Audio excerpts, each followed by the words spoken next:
Hi ma'am, ngasi akong video na lae do ako'y mamali ngasi yaurarot. Do hindi ma'am na mamaya ko habado. Hay mamaya ko lang sorry. Mamaya do hadi yan to hay yan to di ba ako'y mamado sa nung ay ko dan do sa sa mo sa kim do mga nde.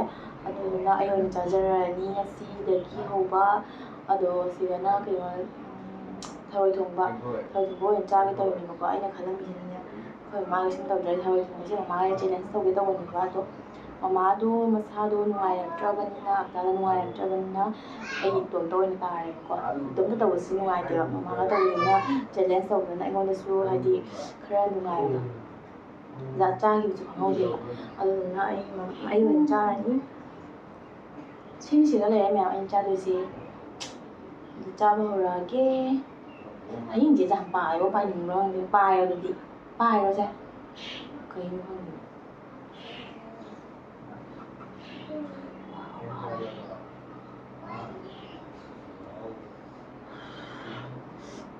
ꯁꯥꯕꯅ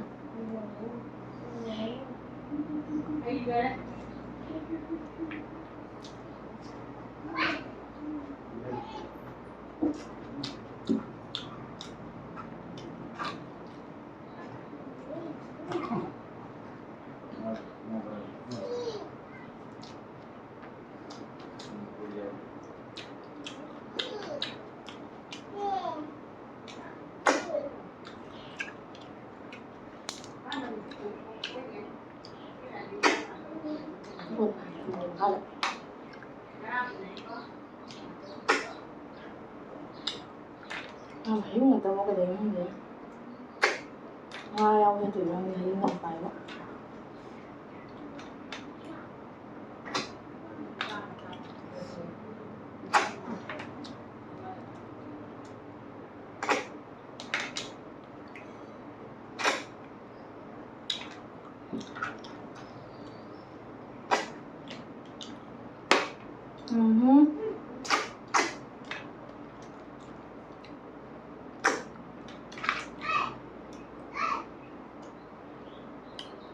Nha.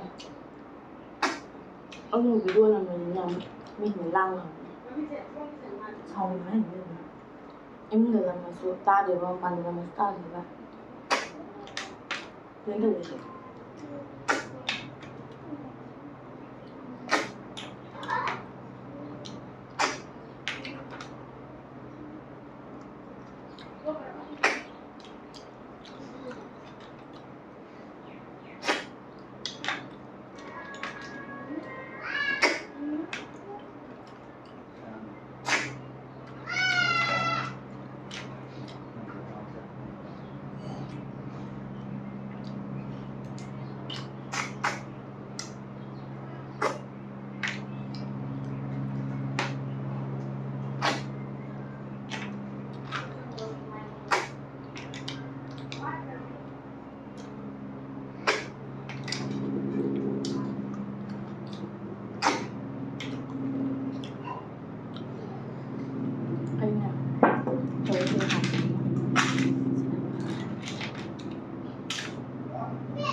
ꯊꯧꯔꯤ ꯌꯥꯝꯃꯟꯈꯤꯅꯅꯦ ꯀꯩꯅꯣ ꯇꯧꯔꯦꯕ ꯍꯥꯏꯗꯤ ꯃꯃꯥꯏꯗꯣ ꯊꯣꯛꯄ ꯅꯪꯗ꯭ꯔꯦꯕꯀꯣ ꯈꯔꯗꯤ ꯑꯗꯨꯝ ꯊꯣꯛꯄ ꯌꯥꯎꯋꯦ ꯑꯗꯨꯁꯨ ꯌꯥꯝꯕꯅꯤꯅ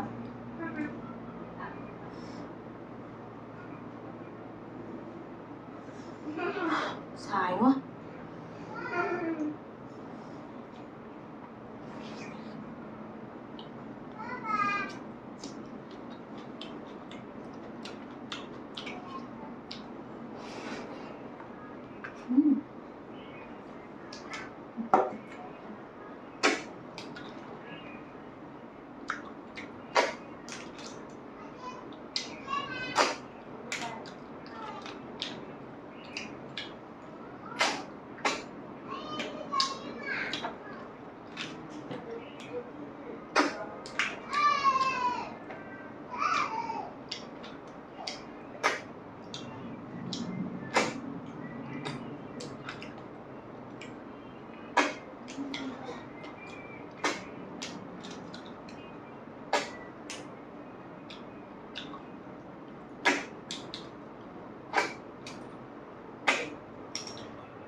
hồi không phải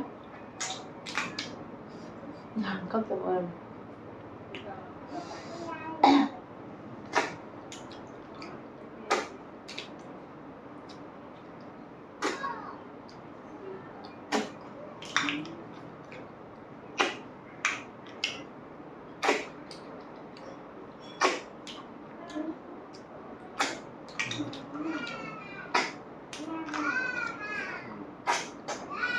đi bên ngoài rồi không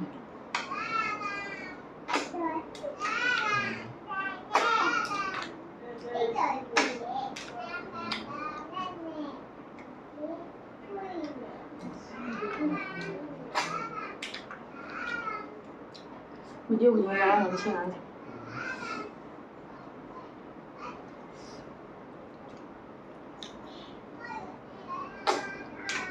nhà lang là hai rồi này còn lại hai rồi ai em như gì 그냥 미도는 미랑 하리랑 오늘 왜 먹어? 우리는 애기 좀 하려는데.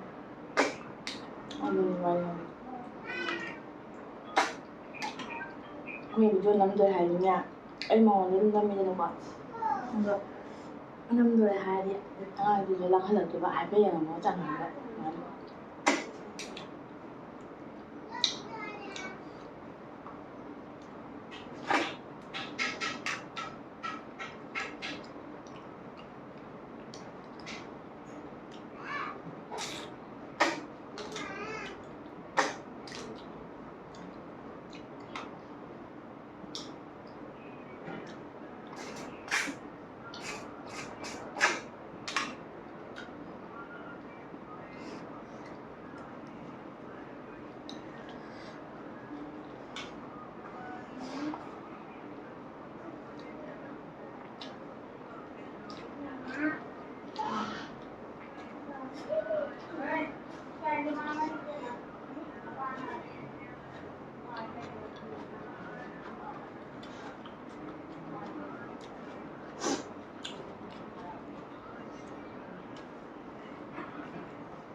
Đang vậy.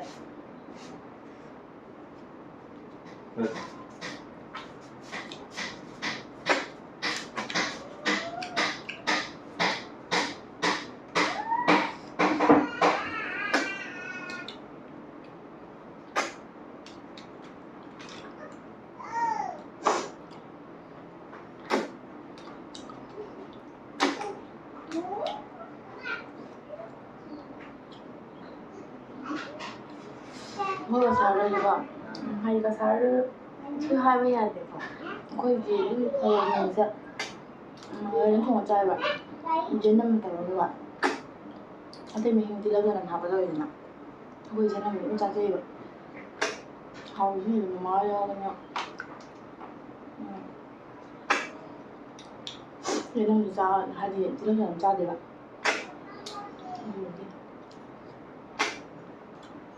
그냥 이 사람을 아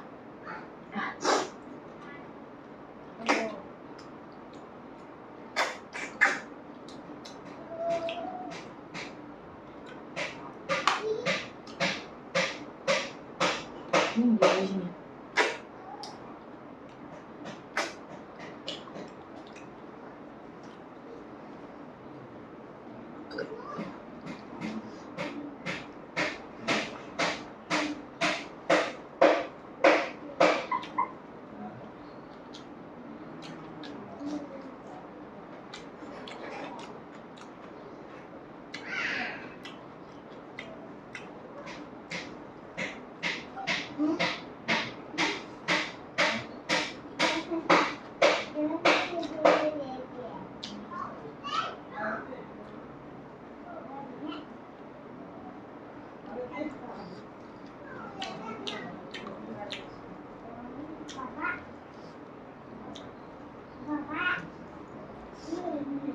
ꯕꯥꯔꯣ ꯌꯧꯔꯒ ꯊꯕꯛ ꯂꯣꯏꯁꯤꯟꯕꯁꯦ ꯍꯥꯏꯗꯤ ꯄꯣꯊꯥ ꯆꯥꯛ ꯇꯣꯛꯂꯣꯏꯔ ꯈꯣꯠꯂꯒ ꯃꯣꯏꯗꯤ ꯀꯩ ꯍꯥꯏꯕꯅꯤ ꯕꯥꯔꯣꯒ ꯂꯩꯇꯦ ꯅꯨꯡꯗꯥꯡꯒ ꯂꯩꯇꯦ ꯁꯟꯗꯥꯒ ꯂꯩꯇꯦ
yang masakan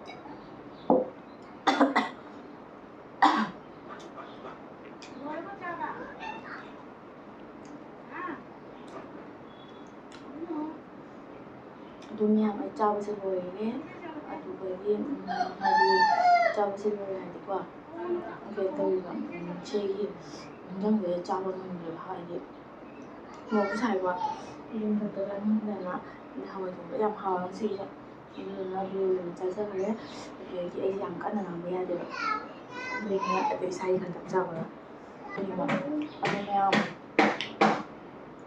video si matang si loisalage ado mathang video da muthainarasi mayam comment da habiram ado mayam wadi yam ko wa amana ai subscriber amana ai wada hairi ba ko hali ai wada sareng ko mama ai sareng ko sabiram hai ko akoi mama ga ai ga sareng ko sa de akoi wa si yam khalla jai ko ai yam sa de do mama na ko sa do so ko mama sareng ja de ado sareng yen su ko da amu ja de ko aduna mayamna hadi akhuna chaba nga do hina taw hinjang ni puri ama ni lumu da comment tawiramo sareng do sajadre asi haraga basalake mathang video do ni bye bye